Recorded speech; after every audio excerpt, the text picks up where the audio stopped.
ओम शांति। ओम शांति। ओम शांति। 20/5/2021 प्रातः मुरली। ओम शांति। बाप दादा मधुबन। आज प्यारे प्यारे स्वीट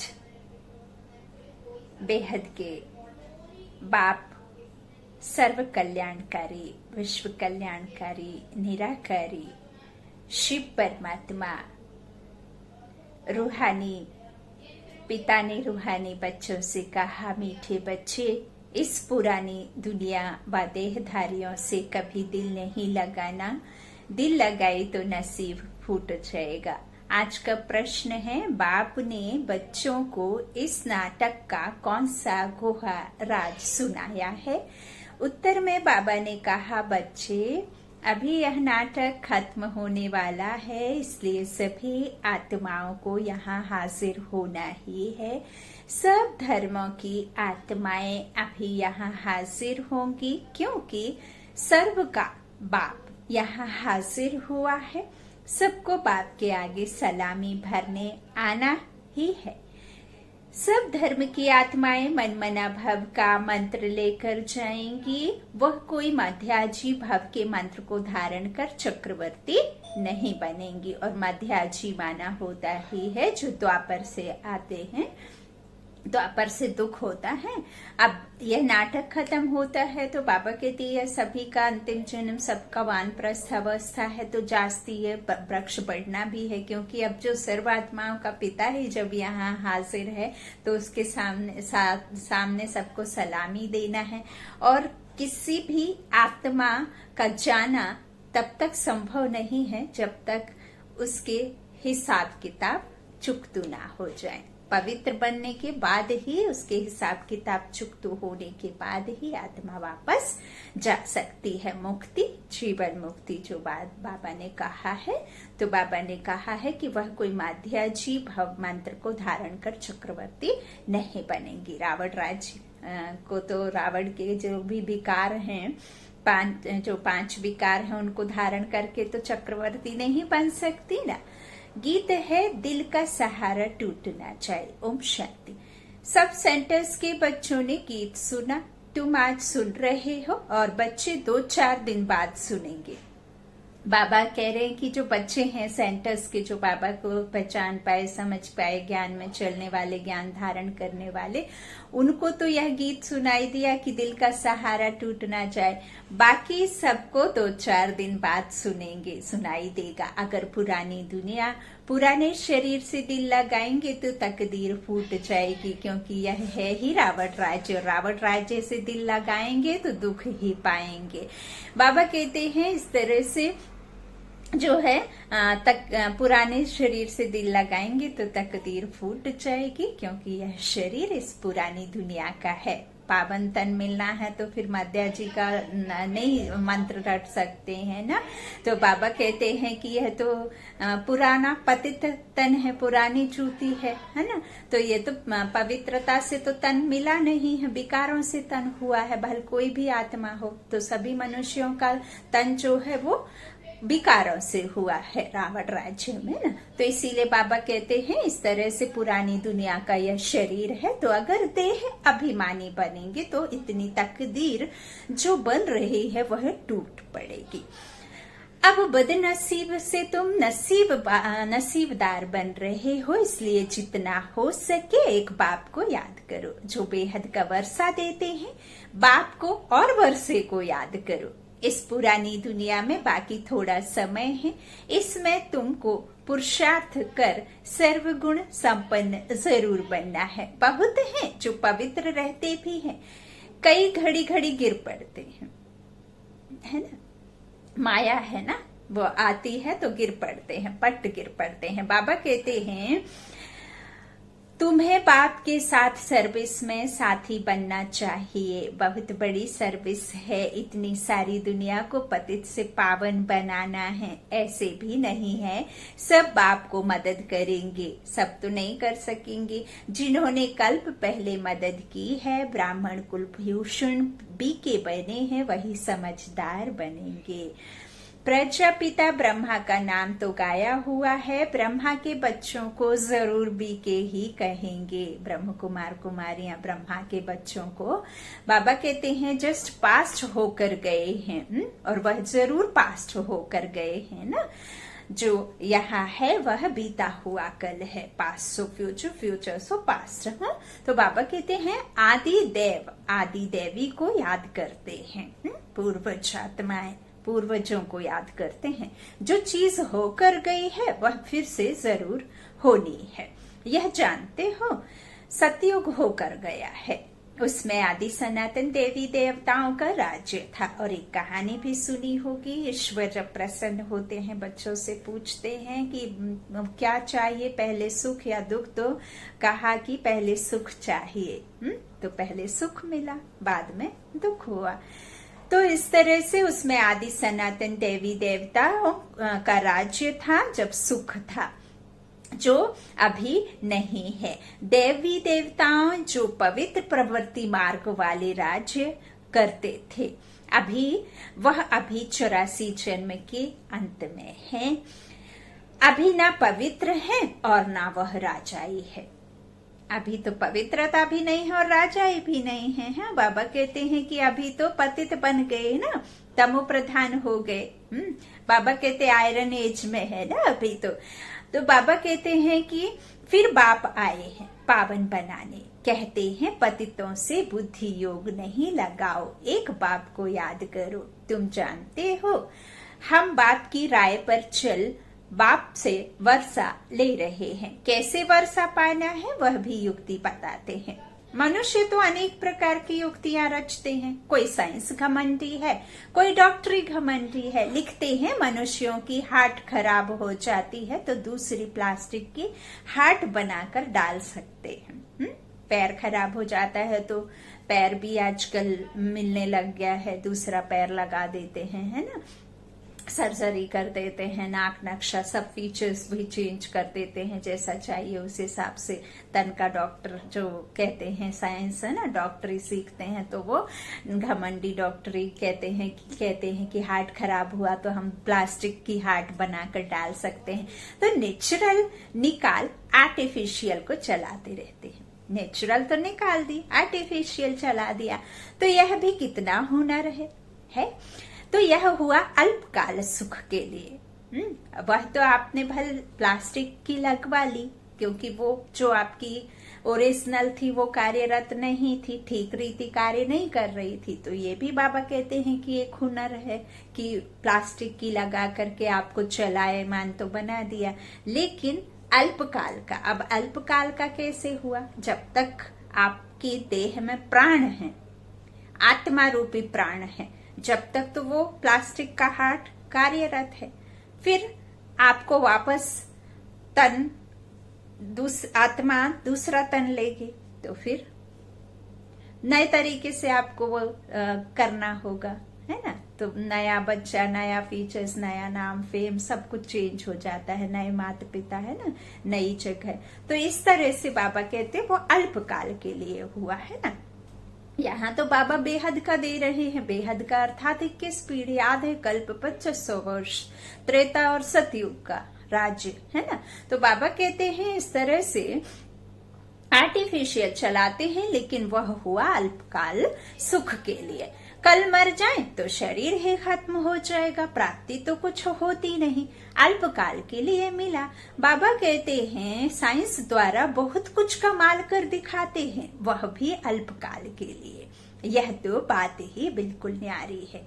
भल हम फ्लाइट में सफर करते, लेकिन जैसे ही फ्लाइट में आप सफर करते हैं वैसे ही आपके मन में संकल्प उठता शुरू हो जाता है, उठना, कि हम अब जमीन पे कब उतरें। क्यों? क्योंकि आपकी मेंटालिटी सेट रहती है कि हम ऊपर हैं, लेकिन नीचे तो आने का मन में संकल्प चलता रहता है कि अब उतरे, अब उतरे, अब उतरे, है ना।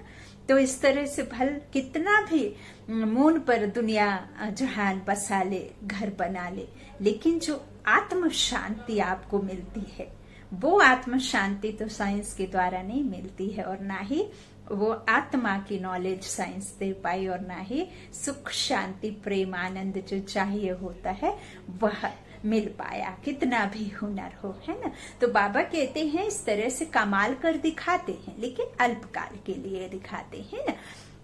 तो वह भी बाबा कहते हैं यह तो बात ही बिल्कुल न्यारी है। किसकी न्यारी है बात और प्यारी? परमपिता परमात्मा की नॉलेज की, ज्ञान की, धारण की, स्वरूप की, मनुष्य से देवता बनने की, नर से नारायण, नारी से लक्ष्मी बनने की। बाबा कहते हैं पावन आत्मा 84 जन्म लेते लेते अब पतित बन गई है।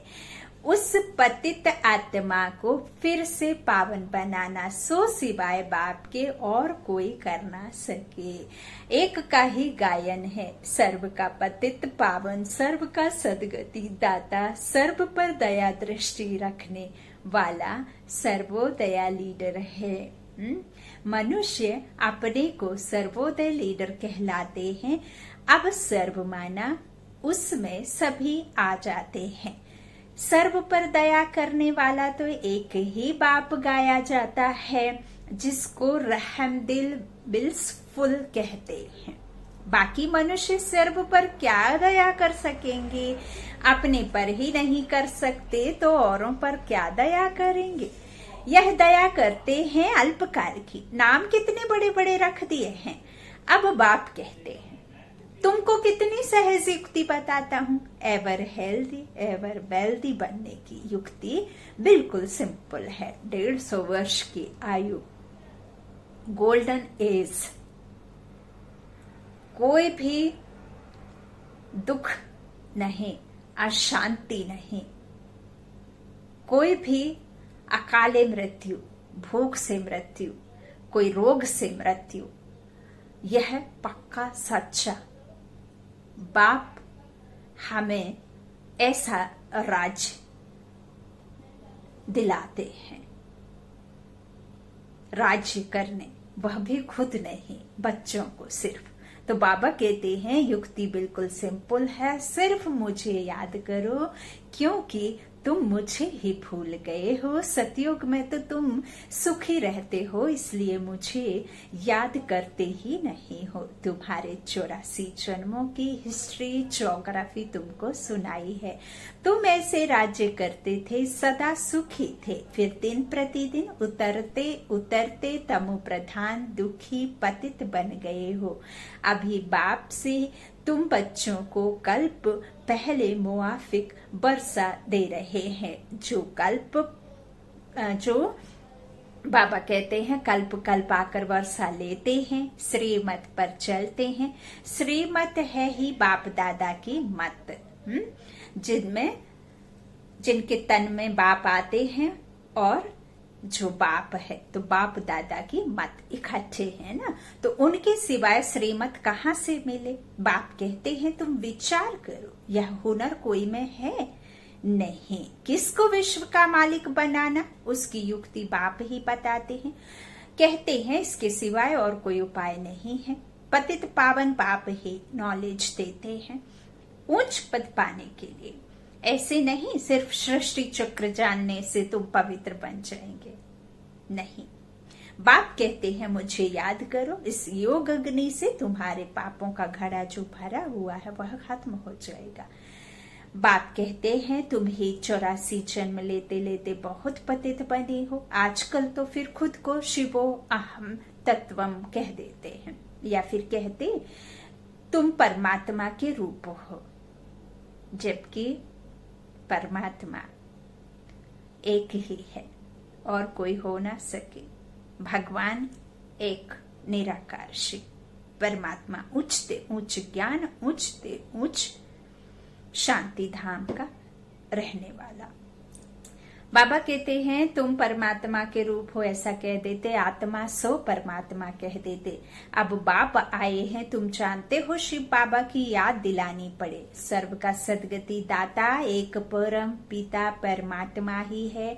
शिव के मंदिर अलग अलग बनते हैं, शंकर का रूप ही अलग है। प्रदर्शनी में भी दिखाना होता है, शिव निराकार शंकर आकारी। अब शंकर आकारी है तभी तो उनके गले आदि में नाग आदि डाल दिए हैं ना, हाथ में त्रिशूल आदि दिया। तो बिना शरीर के तो जो निराकारी शिव परम पिता परमात्मा है उनको तो देह है नहीं है ना। तो ये शंकर को तो देह दिखाते हैं, आकार है। तो कृष्ण तो फिर साकार में है।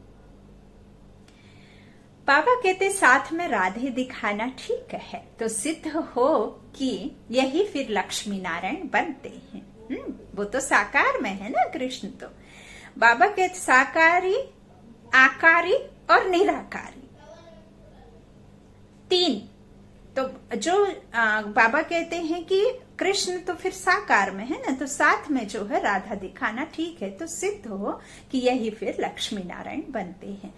कृष्ण तो द्वापर में गीता सुनाने आते ही नहीं है। जो सतयुग का प्रिंस है, जो सतो प्रधान प्रिंस सतयुगों का, उसे द्वापर में ला करके खड़ा करना भी भूल है। शास्त्रों में कृष्ण को एक तो गीता का भगवान कह दिया और दूसरा द्वापर में ला करके उसे खड़ा कर दिया, जबकि वहां तो वो देवी देवता या वो सतो प्रधान कृष्ण होता ही नहीं है ना।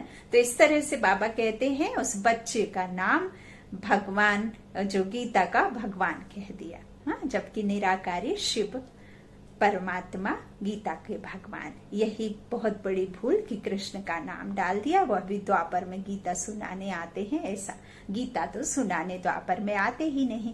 पते तो होते हैं कलयुग अंत में, पावन होते हैं सतयुग में, अर्थात आदि की जब शुरुआत होती है तो जरूर संगम पर आएंगे ना। भगवान कब आएंगे सुनाने के लिए?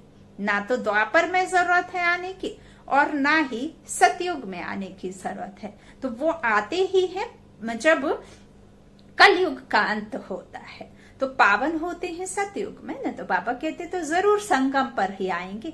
यह बाप ही जानते हैं, वही त्रिकालदर्शी है। कृष्ण को त्रिकालदर्शी नहीं कहा जाता, उसका तो आत्मा का 84 का चक्र होता है, स्वदर्शन चक्रधारी। वह भी परमात्मा आकर के स्व का दर्शन कराते हैं कि आत्मा कैसे 84 में आती है। तो बाबा कहते हैं त्रिकालदर्शी नहीं कहेंगे, है ना। कृष्ण को त्रिकालदर्शी नहीं कहा जाता, वह थोड़े तीनों कालों का ज्ञान सुना सकते हैं। उनके पास में तो ये ज्ञान लोप हो जाता है। देवी देवताओं के पास में भी यह ज्ञान नहीं होता, तो वो कैसे सुना सकते हैं? यह तो सिर्फ निराकार शिव परमात्मा ही जानते हैं। बाबा कहते हैं उनको सृष्टि के आदि मध्य अंत का ज्ञान ही नहीं है, उनको तो प्रारब्धि प्राप्ति होती है। कहते हैं छोटा बच्चा है, देवी प्रिंसेस कॉलेज में पढ़ने जाते हैं। आगे यहाँ भी प्रिंसेस कॉलेज थे, अभी मिक्स हो गए हैं। कृष्ण प्रिंस था और भी प्रिंसेस होंगे, इकट्ठे पढ़ते होंगे।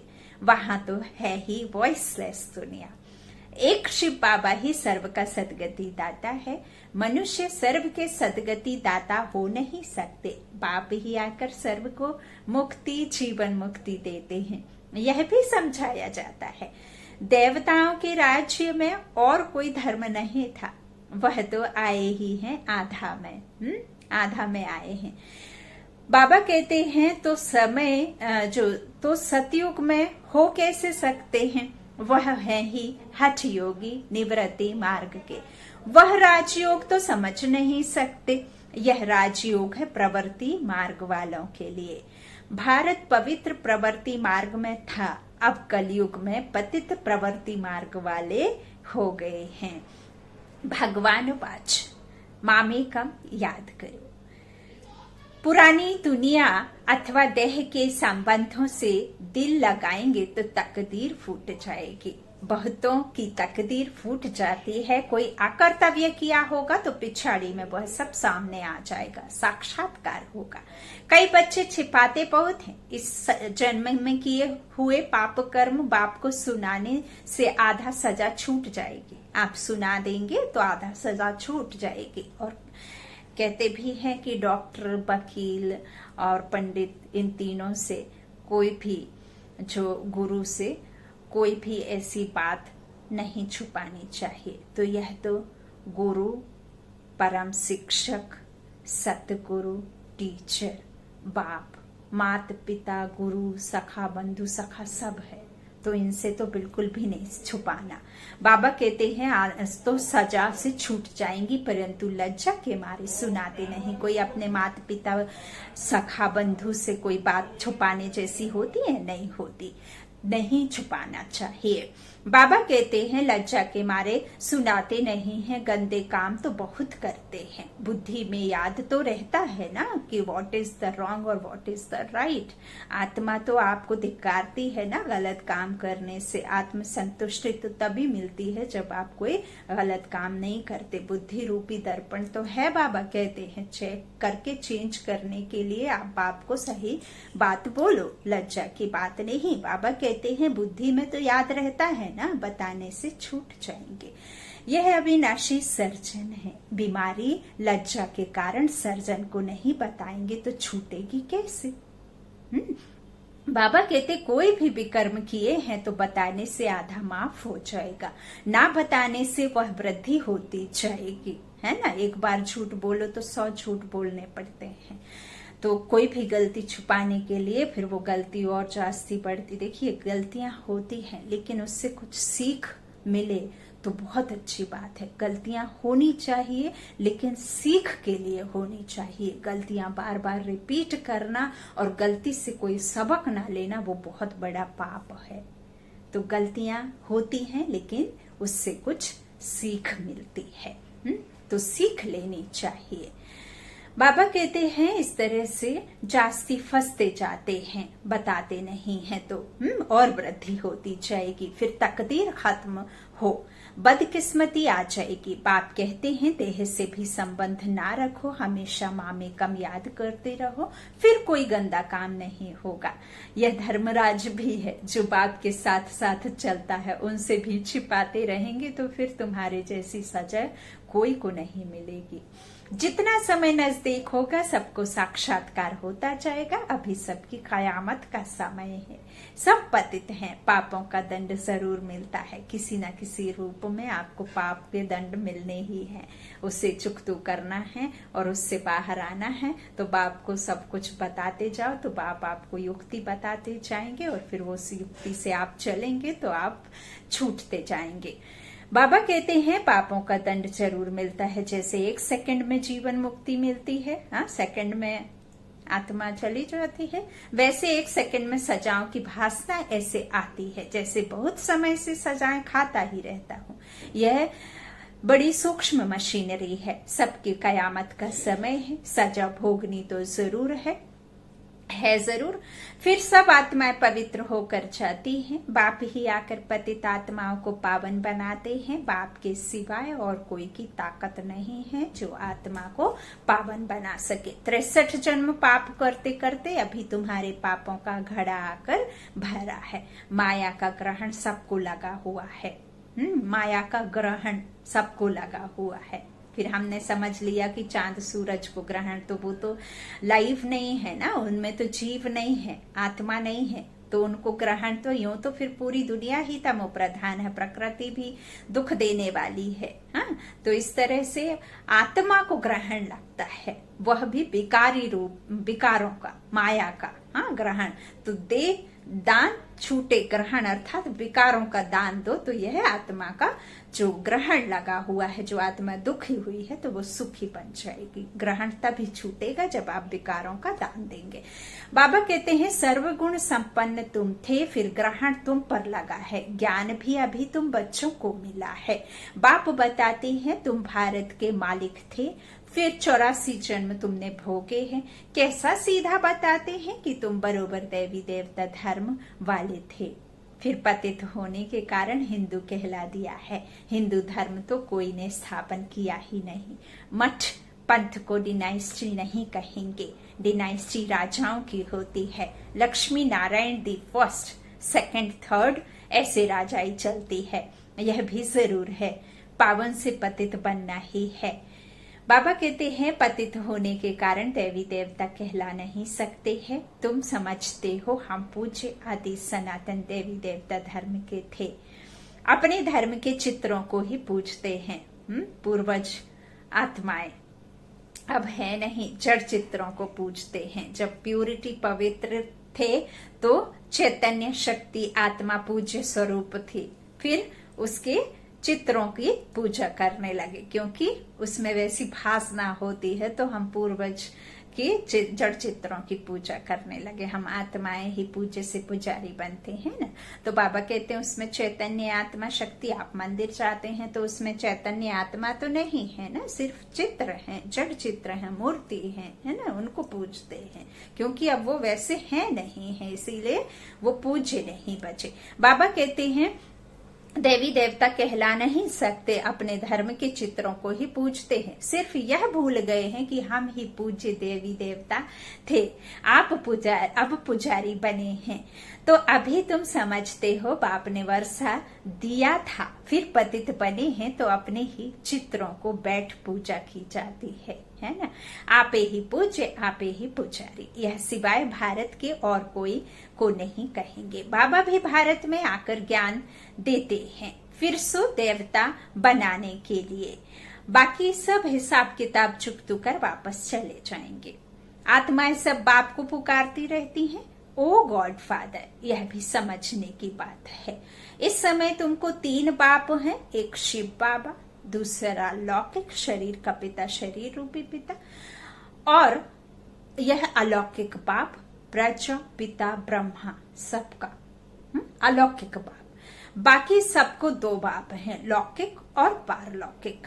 सतयुग में सिर्फ एक ही लौकिक बाप होता है, पारलौकिक बाप को जानते ही नहीं है, क्योंकि दुख में सिमरन करते हैं, सुख में कोई सिमरन नहीं करता, और जब सुख होता है तो ईश्वर को याद नहीं करते हैं।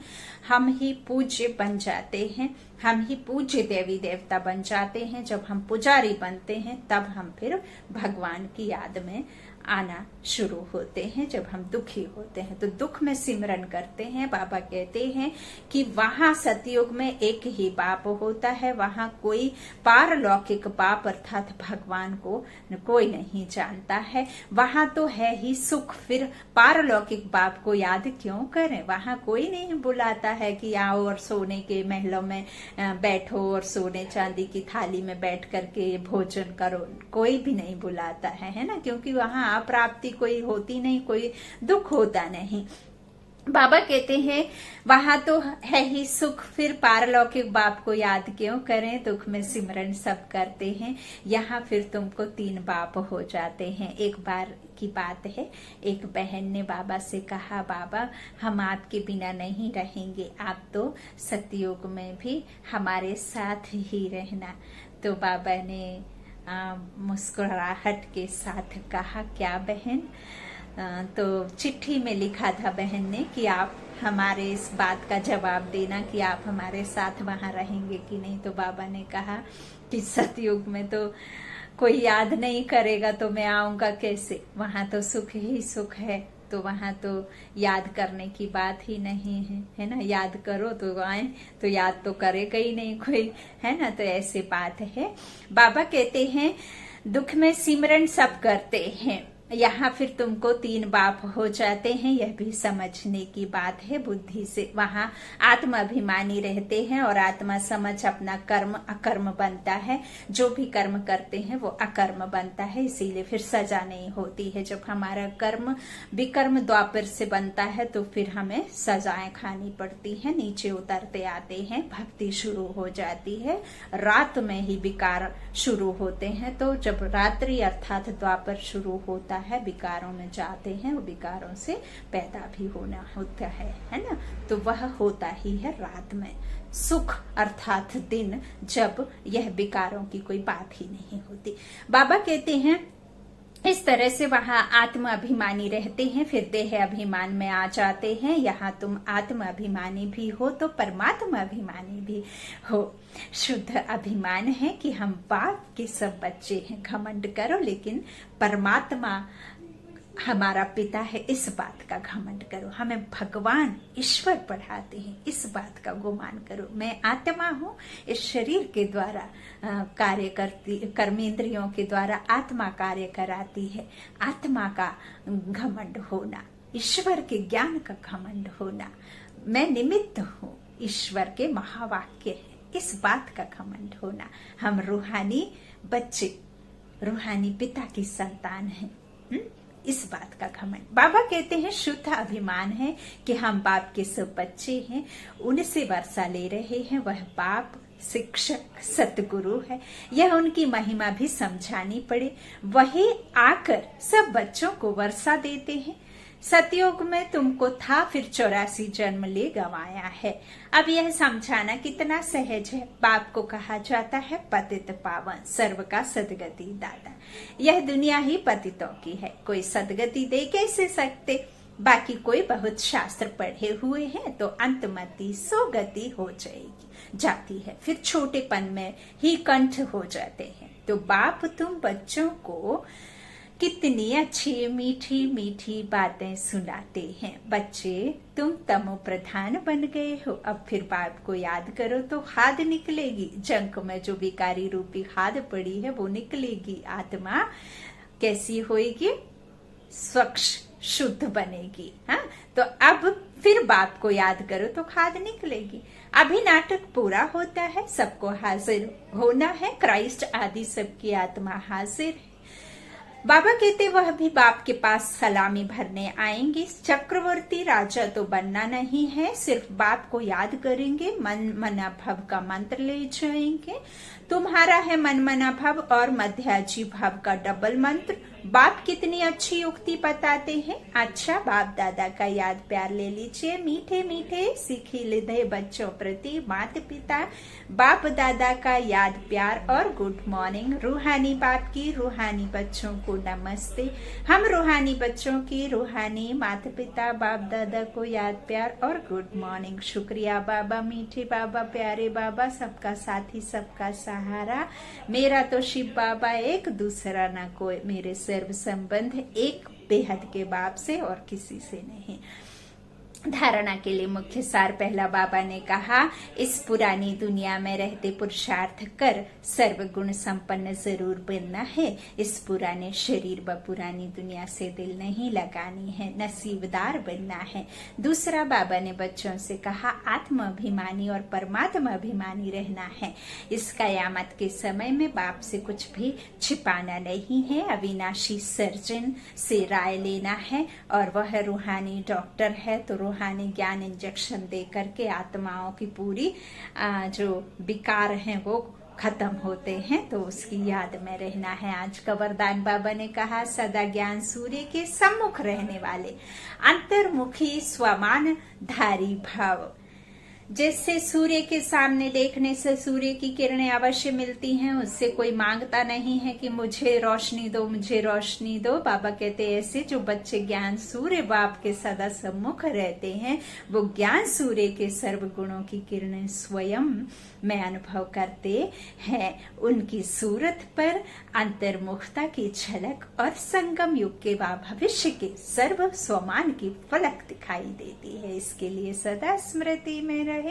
तन का विनाश हो सकता है, इसलिए सदा बाबा कहते हैं कि इसके लिए सदा स्मृति में रहे कि यह अंतिम घड़ी है, किसी भी घड़ी इस तन का विनाश हो सकता है। इसलिए सदा प्रीत बुद्धि बन ज्ञान सूर्य के सम्मुख रहे, अंतर्मुखता व स्वमान की अनुभूति में रहना है। आज का स्लोगन है, सदा उड़ती कला में उड़ना ही झमेलों के पहाड़ को क्रॉस करना है। सदा उड़ती कला में उड़ना ही झमेलों के पहाड़ को क्रॉस करना है, और यह तब संभव है जब आप निश्चय बुद्धि होकर एक बल एक भरोसा, सारे जो भी आपके परेशानियां मुश्किलें जो भी आपके बोझ हैं, जब आप उस बोझ को उस परमात्मा के सम्मुख समर्पित कर देंगे, जब आप बोझ से मुक्त हो जाएंगे, तब आप लाइट बनेंगे, तब आप हल्का बनेंगे, तब आप आत्मा समझेंगे, तब आप फरिश्ता बन उड़ती कला में रहेंगे।